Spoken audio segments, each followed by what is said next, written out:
దండం పెట్టుకుంటా. అందరూ బాగుండాలని కోరుకుంటా. నాకు చిన్నప్పటి నుంచి వెంకటేశ్వర స్వామి మా కుల దైవం. మా ఇంటి దగ్గర చూస్తే మంగాపురం సైడ్ నామాలు కనపడుస్తూ ఉంటాయి. అది నాకు ఒక స్ఫూర్తి. నేను దేవునికి దండం పెట్టుకున్నప్పుడు ఇంకొక విషయం కూడా చెప్పాలి. ఇప్పుడు ఇలాంటి సమయాల్లో కొన్ని రీకలెక్ట్ చేసుకోవాలి. నేను అమరావతి ఇక్కడ రాజధాని కడతానంటే రామోజీరావు గారు నాకు ఫోన్ చేశాడు.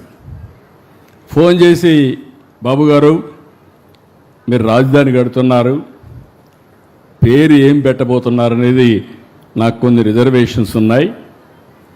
నాకుండే అనుభవంతో నా మీడియా అంతా ఉపయోగించి నేను రీసెర్చ్ చేశాను. ఆ ప్రాంతానికి ఒక చరిత్ర ఉంది. ఆ ప్రాంతానికి సరైన పేరు అమరావతి అవుతుంది, మీరు ఆలోచించండి అని ఆయన ఒక రీసెర్చ్ పేపర్ నాకు పంపించాడు. అంటే మంచి పని చేస్తే అందరూ సహకరిస్తారనే దానికి ఇది ఒక ఉదాహరణ. ఆ పేరినంగానే నాకు కూడా ఒక మనసు ఉప్పొంగింది, జలధరించింది. దానికి కారణం ఆ పేరు పెడతామని అనౌన్స్ చేస్తే ఇంతవరకు అపోజ్ చేసిన వ్యక్తి కానీ ప్రత్యామ్నాయ పేరు చెప్పిన వ్యక్తి కానీ లేరంటే అది అమరావతి ప్రభావం. అక్కడి నుంచి అసెంబ్లీలో నేను అనౌన్స్ చేసినప్పుడు మీరు చూసుంటారు, నాకు పెద్ద సమస్య. హైదరాబాద్ అసెంబ్లీలో, ఓల్డ్ అసెంబ్లీలో ఆంధ్రప్రదేశ్ సమావేశాలు. నేను ఆ సమావేశాలు అనౌన్స్ చేస్తే అడ్డం పడాలంటే నేను ఆ రోజు ఆలోచించి ఏ ప్రాంతానికి ఏ విధంగా చేస్తానో, సైబరాబాద్ నిర్మాణ అభివృద్ధి జరిగిన తర్వాత కొన్ని అనుభవాలతో ఏదైతే అభివృద్ధి వికేంద్రీకరణ జరగాలని అన్ని జిల్లాలకు ఏమేమి చేయబోతానో ఒక బ్లూ ప్రింట్ ఇచ్చాను.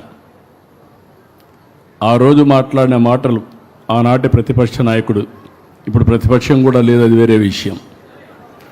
ఆ రోజు మాట్లాడిన మాటలు మీరు చూస్తే రాష్ట్రానికి సెంట్రల్ ప్లేస్ 5-10 ఎకరాలు చాలదు, 40,000 ఎకరాలు ఉండాలి, 50,000 ఎకరాలు ఉండాలి, మనం కూడా నష్టపోవడానికి లేదని చెప్పి పూర్తిగా దానికి ఆమోదించిన వ్యక్తి ఇక్కడే ఇల్లు కట్టుకుంటాను నాటకాలు చేసి ఎన్నికలు అయిన తర్వాత 3 రాజధానులు అనే పేరుతో 3 ముక్కలు ఆటాడితే నాకైతే చాలా బాధ కలిగింది. మీరు ఎంత సఫర్ అయ్యారు నేను చూశాను.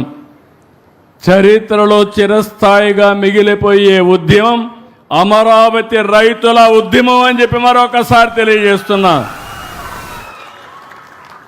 మీరు ఉద్యమం చేస్తామంటే నేను చూశాను. కడాన నేను పార్టీ అకౌంట్లో డబ్బులు కూడా లేదు మీకు సహాయం చేద్దామంటే, అలాంటి సందర్భాన్ని కూడా నేను ఫేస్ చేశాను. కోర్టులో చూస్తే ఆ వాద్యాలకు డబ్బులు ఎంత అవుతుందంటే, ఒక మంచి అడ్వకేట్ రావాలంటే అతనికి లక్షల రూపాయలు ఇస్తే తప్ప ఒక్కొక్క ఆర్గ్యుమెంట్కి 50, ఒక రోజు ఆర్గ్యుమెంట్కి 50 లక్షలు వచ్చిపోవాలంటే, అలాంటివన్నీ ఉంటే నేను కడాన జోలి బట్టి డబ్బులు వసూలు చేసి ఆ రోజు మీ ఉద్యమానికి సహకరించాను నా వంతు కర్తవ్యంగా. ఆ రోజు అమరావతి ఉద్యమం కోసం పోరాట కమిటీలు వేసుకోవడం, మీరందరూ పోరాడి దీన్ని సాధించారు. చరిత్ర ఉంటే చరిత్రలో, అమరావతి చరిత్రలో రైతులకంటూ ఒక ప్రత్యేకమైనటువంటి ఒక సంఘటన, ఒక చాప్టర్ ఉంటుంది. దాంట్లో ఎవ్వరికి అనుమానం అవసరం లేదు. అలాంటి త్యాగాలు చేసిన మీ అందరినీ మరొక్కసారి మనస్ఫూర్తిగా అభినందిస్తున్నా. ఈరోజు నేను ఎవ్రీడే నేను పూజ చేసేటప్పుడు 2 నిమిషాలు ఆలోచిస్తా. అమరావతి ప్రజా రాజధాని, నేను అమరావతి ప్రజా రాజధానిగా పెట్టిన రోజున మీరు ఒక్కసారి ఆలోచిస్తే దేశంలో ఉండే, రాష్ట్రంలో ఉండే అన్ని గ్రామాల్లో పవిత్రమైన మట్టిని ఆ గ్రామంలో ఎక్కడుంటే అక్కడ పవిత్రమైన జలాలను తీసుకుని అక్కడుండి పవిత్ర ఆలయాలు, అది చర్చ్ కావచ్చు, మసీదు కావచ్చు, ఇంకొక దేవాలయం కావచ్చు, ఏదైనా కానీ అక్కడ పూజలు చేసి అవన్నీ ఇక్కడ తీసుకొచ్చాం. దేశంలో ప్రపంచంలో ఉండే పవిత్ర దేవాలయాలని తీసుకొచ్చాం. నేనే హెలికాప్టర్లో కూడా తిరిగి మొత్తం ఏరియా అంతా ప్రక్షాళన చేసాం, అన్నీ ఇచ్చేసాం. ఆ మహిమ ఊరికే పోదు.